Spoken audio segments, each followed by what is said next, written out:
The soul of the game. It's not something you can see. It's not written in the rule book. It's not found in the scoreboard or the trophy cabinet.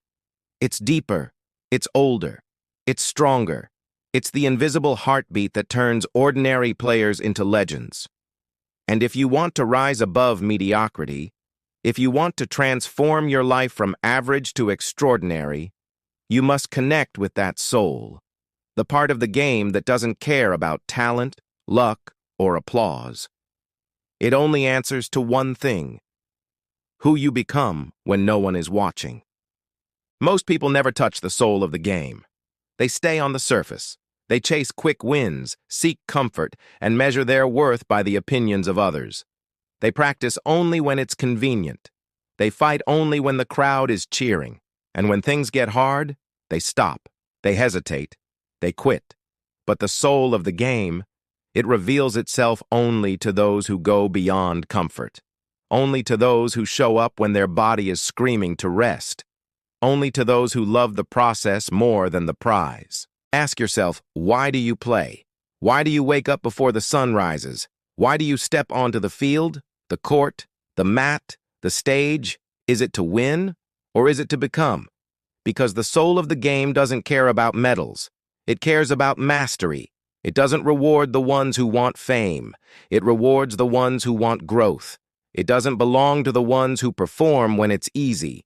It belongs to the ones who rise when it's brutal. There will be days when you feel empty. Days when your muscles ache, your mind doubts, and your heart wants to surrender. Those are not signs of weakness. They are invitations.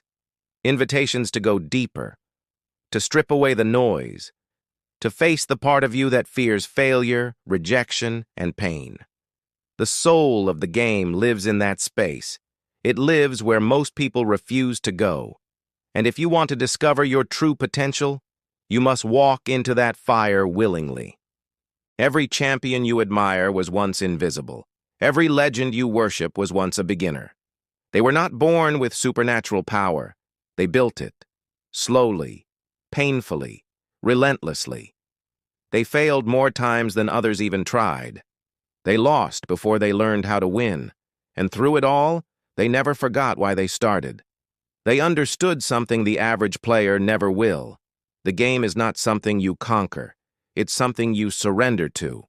And when you surrender to the grind, when you surrender to the discipline, when you surrender to the long, lonely journey, the soul of the game begins to reveal itself. What separates the great from the good is not skill. It's obsession. It's the relentless hunger to keep showing up, even when the reward is uncertain.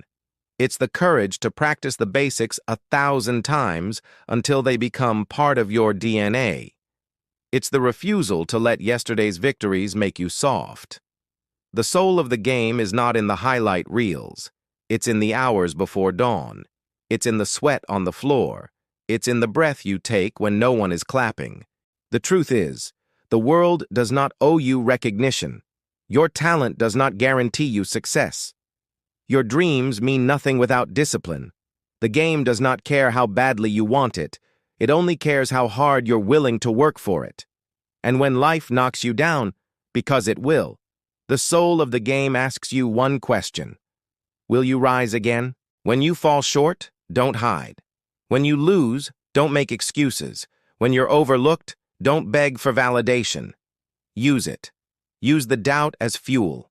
Use the rejection as a teacher. Use the failure as a forge. Because the soul of the game is built in those moments. It's built in silence. It's built in pain. It's built in persistence. Understand this: the opponent is not out there. The real battle is within. Your greatest enemy is not the one trying to outscore you. It's the voice inside your head that whispers, "You're not enough." The soul of the game is won or lost in that conversation. Every time you silence that voice, you grow stronger. Every time you rise after being broken, you become tougher. Every time you push past what you thought was your limit, you discover a new one. You see, the soul of the game is not about winning. It's about becoming unbreakable. It's about evolving into someone who refuses to be defined by setbacks. It's about forging a spirit so strong that no defeat can define you, no failure can stop you, and no obstacle can break you. And once you touch that level, winning is inevitable. Success becomes a byproduct of who you are. But here's the part most people never understand. Greatness is not something you chase. It's something you attract by the person you become. The soul of the game does not chase trophies. It chases mastery. It chases purpose. It chases growth. And when you fall in love with the process, truly love it, you stop worrying about outcomes. You stop measuring yourself by comparison. You start playing for something far deeper than applause. You start playing for the love of the grind, the beauty of the struggle, the joy of becoming. And when that happens, something magical occurs. Pressure turns into privilege. Pain turns into power. Discipline turns into freedom. You stop fearing the challenge. You start craving it. You stop dreading the hard days. You start living for them. Because you realize that every rep, every setback, every failure is not pulling you away from greatness. It's pulling you closer. Think of the greatest warriors, artists, and athletes in history. They were not the ones who avoided struggle. They were the ones who embraced it. They were not the ones who sought comfort. They were the ones who sought growth. They didn't wait for motivation. They built it through action. And when the world doubted them, when the odds were against them, when the road was dark and lonely, they kept moving, step by step, day by day, not because they were chasing a reward, but because the soul of the game was calling, and they answered. You must do the same. Stop waiting for the perfect moment. Stop searching for shortcuts. Stop wishing the journey were easier. It's supposed to be hard. It's supposed to test you. It's supposed to break you, because only then can it rebuild you into someone stronger. The soul of the game demands everything. Your sweat, your tears, your patience, your time, your heart. But in return, it gives you something far greater than a trophy. It gives you transformation. And when you stand on that field one day, exhausted but victorious, you will understand. The real prize was never the medal. It was never the applause. It was never the victory speech.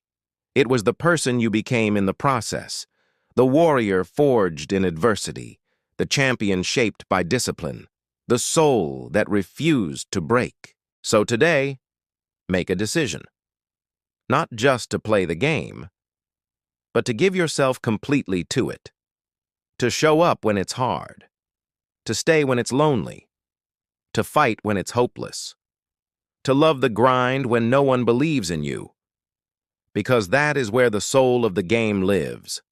And when you find it, you'll realize that greatness was never about being better than others. It was about being better than who you were yesterday. The world doesn't remember those who almost tried. It remembers those who refused to quit, the ones who fought when they had nothing left, the ones who turned pain into purpose and struggle into strength. And that can be you. All it takes is one choice, to stop playing for the surface and start fighting for the soul. This is your time, your story, your journey. The game is calling. The question is, will you step into the arena with everything you've got? Will you embrace the grind, honor the struggle, and give your all, knowing that the outcome is never guaranteed? Because if you do, you won't just win, you'll transcend. You won't just succeed, you'll transform. And when that final whistle blows, you'll know the truth deep in your bones. You didn't just play the game, you became it. And that is the soul of the game.